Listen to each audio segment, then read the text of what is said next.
মন ছুঁয়ে যাওয়া একটা গল্প শুনতে চাইলে এই ভিডিওটি শেষ পর্যন্ত দেখুন, শেয়ার করুন যেন আরও মানুষ জানতে পারে এই অসাধারণ নারীর কথা। আপনি কি জানেন ভারতের জনপ্রিয় গায়িকা পলক মুছল শুধু গানই নয়, শিশুদের জীবনও বাঁচাচ্ছেন। মাত্র 7 বছর বয়সে রাস্তার পাশে দাঁড়িয়ে গান গেয়ে টাকা তুলতেন অসহায় শিশুদের চিকিৎসার জন্য। আজ পর্যন্ত তিনি 2200-রও বেশি শিশুর হার্ট অপারেশন করিয়েছেন সম্পূর্ণ বিনামূল্যে। তিনি নিজের ফাউন্ডেশন খুলেছেন যেখানে প্রতিটি পয়সা খরচ হয় শিশুদের সুস্থ জীবনের জন্য। এমনও হয়েছে কোনো শিশুর অস্ত্রোপচারের জন্য দরকার ছিল 5 লাখ টাকা, একটি কনসার্ট করেই তুলে দিয়েছেন সেই অর্থ।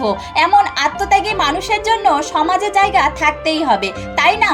পলক বলেন, আমার কণ্ঠ যদি কারো প্রাণ বাঁচায় তবে এর চেয়ে বড় আশীর্বাদ আর কিছু নেই। একটি শেয়ার, একটি অনুপ্রেরণা, ভালোবাসা ছড়িয়ে দিন সবার মাঝে। এই পৃথিবীতে কিছু মানুষ সত্যিই পরীর মতো, পলক মুছল তাদেরই একজন।